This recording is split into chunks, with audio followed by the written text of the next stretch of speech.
Idol po, pwede pa rin po ba makipagbembangan kapag menopause ka na po? Ikaw po ba ay po pwede pa rin makipagbakbakan at makaramdam ng init ng pagmamahal ni Mister? Ikaw po ba ay nasa menopause na, Idol, o papunta pa lang dyan, Idol? Ano nga ba yung mga sinyales na dapat mo pong malaman? Panoorin mo ang video na to, tapusin mo at huwag mong kalimutang i-share, mga Idol.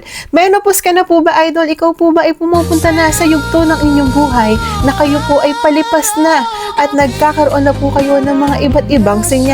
Ano nga ba yung mga yan, Idol? Kapag po ikaw ay menopause na, Idol, pag pumasok ka na po sa edad na 40, diyan na po, Idol, nagkakaroon, bumibingo ka na, Idol, dahil yan na po ang edad na nagsisimula na ang menopausal stage. Ang inyo pong estrogen ay bumababa ng husto, kaya apektado pati po ang inyong emosyon, pati po ang inyong nararamdaman. Kaya po ikaw ay moody, palagi ka nakasigaw, palagi ka nakasinghal, palagi ka po nagdadabog, at wala ka na pong ginawa kundi magbunga nga at mainis. Man po, wala namang ginagawa itong si Mister sa inyo. Nananahimik si Mister, pero mas lalo kayong naiinis. Pagka si Mister ay may ginagawa, inis pa rin kayo, Idol. So, ano na nga ba? Saan na nga ba lulugar itong si Mister? Iwasan na makaramdam ng sobrang init at sobrang pinagpapawisan, lalong-lalo na sa gabi, Idol. Kapag sa gabi, hirap ka na rin pong matulog. Iyan po ay dahil po sa inyong pong hormonal changes. Ano nga ba ibig sabihin ng menopause? Pag po menopause, Idol, ibig sabihin ay tapos ka na po sa inyong pagreregla. Sa kasamaang palad, kapag po ikaw ay tapos na sa inyong pong pagkakaregla, ibig sabihin, Idol, ay hindi ka na po pwedeng mabuntis. Pero po pwede ka pa rin po makipagbembangan at makipagbakbakan sa inyo pong Mister. Depende na lamang yan, Idol, kung nakakaramdam ka pa ng libog. Dahil po kapag kayo ay nasa menopause na po kayo, Idol, primary sex hormones po ng kababaihan, estrogen and progesterone, na pinoproduce po ng ating ovary. I-decrease po yan, bumababa na ang level. Pag bumababa ang level ng ating pong sex hormones, bumababa na rin po ang level ng inyo pong libido. Nagkakaroon na rin po kayo ng dryness sa inyo pong kifi. Talagang nalipasan na.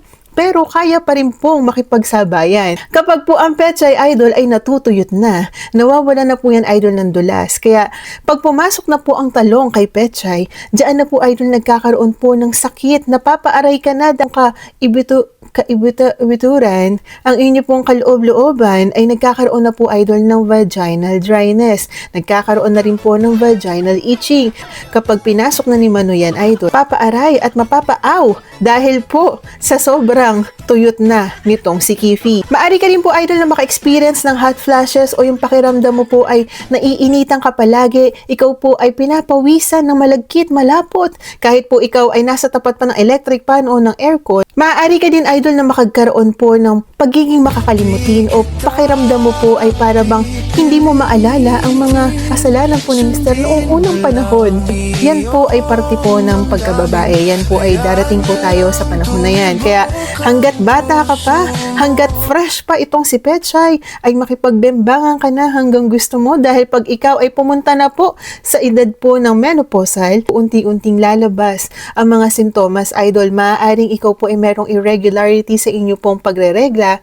Ibig sabihin, papunta na po kayo doon. Perimenopausal po ang tawag dyan. Kapag ka nasa actual menopause na po kayo, ibig sabihin, wala ng regla kahit na ano pang gawin po ninyo. Meron pa rin naman pong solusyon dyan, Idol. Huwag po kayong malungkot, huwag po kayong mawalan ng pag-asa, dahil po pwede pa rin pong maipasok naman yan ng suwabing-suwabe na madulas-dulas kapag po kayo ay gumamit ng lubricant. Pinakamagandang gamitin po yung water-based lubricant, walang irritation po. Pwede nyo po mabili ito sa pharmacy, kahit saan po, over the counter. Sasabihin nyo lang po sa pharmacies, baka naman po pwedeng bumili ako ng water lubricant para sa aking misis. Dahil ngayong araw na to, kami po ay magbebembangan ng masaya.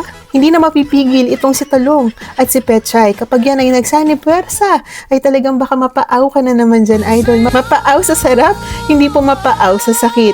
Yun lamang po, Idol. Please don't forget to like, share, and follow me for more videos. Kahit po menopause ka na, ay po pwede ka pa rin po makipagbembangan, makipagbakbakan, anytime, anywhere, mga Idol. Happy bembangan!